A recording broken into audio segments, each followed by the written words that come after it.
Christmas day উপলক্ষে ডাবলিনের city সেন্টারে 1 মাস ধরে চলে একটা মেলা।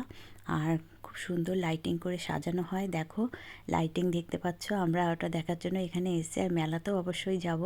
তা দেখো প্রচণ্ড ভিড় আর ঝিরঝির করে বৃষ্টি পড়ছিল, যদিও ওখানে লোকেরা খুব একটা ছাতা ইউজ করে না যতদূর দেখলাম, কেননা সবাই বৃষ্টিতে ভিজে ভিজে এনজয় করছে। বৃষ্টিটা যদিও খুব সামান্যই হচ্ছিল, আর আমি এতে প্রায় জমে গিয়েছিলাম। কেন এদের তো অভ্যেস আছে এখানকার ঠান্ডাটা সওয়ার, কিন্তু আমার তো তা না। যাই হোক, বৃষ্টির সঙ্গে হাওয়াটা প্রচণ্ড দিচ্ছিল। তা আমরা এই মার্কেটে ঘোরাঘুরি করলাম। মার্কেটের দোকানগুলো খুব সুন্দর সাজিয়েছিল, সান্তা ক্লজ, টুনি এসব দিয়ে।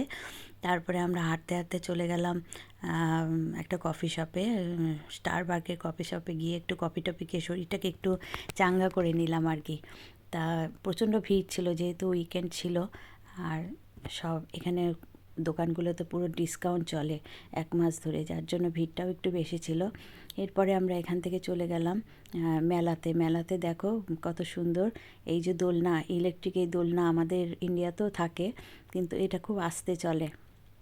তা আমরা যদিও দোলনায় উঠিনি, আমরা মেলাটা ভালো করে পরিদর্শন করছিলাম।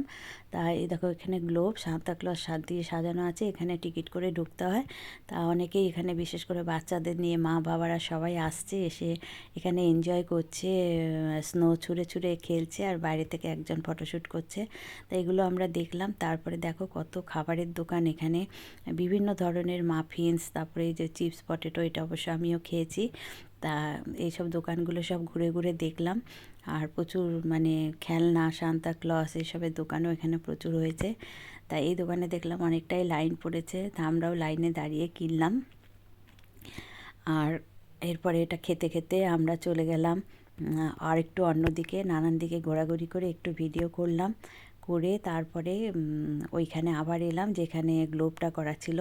সেখানেও দেখো কত সুন্দর সবাই ভিডিও করছে, ফটো নিচ্ছে, খুব ভালো লাগলো। ওইখানে খুব এনজয় করছিলাম। এটা দেখো গেট করেছে, মেলার গেটটাও সুন্দর সাজানো হয়েছে, মানে এখানে সব কিছুই সুন্দর করে সাজানো হয়েছে।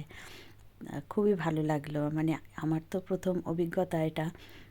ক্রিসমাস ডেতে আমি কোনো দিনও বিদেশে থাকিনি। এইখানে দেখো, এখানে এই যে এই ফ্যামিলি, এরা কত সুন্দর এনজয় করছে। দেখো স্নো ছুঁড়ে এরা খেলবে। স্নো বলতে এখানে ছোট ছোট কাগজের টুকরো, যখন ছুঁড়বে তখন মনে হবে সত্যি স্নো ছুঁড়ে খেলছে। তা এই ভিডিওগুলো একজন বাইরে থেকে তুলছিল, ফটোশ্যুট করছিল, আর আমি বাইরে থেকে এদের ভিডিওগুলো নিয়েছিলাম। আমার খুব ভালো লাগছিলো। এটা মনে হচ্ছিলো আমিও চলে যাই ওদের সঙ্গে যোগ দিই, কিন্তু না, ওটা একটা আলাদা ব্যাপার। আমার মেয়েরাও তখন খাবার কিনতে অন্যদিকে চলে গিয়েছিলো, আমি ওখানে দাঁড়িয়েছিলাম।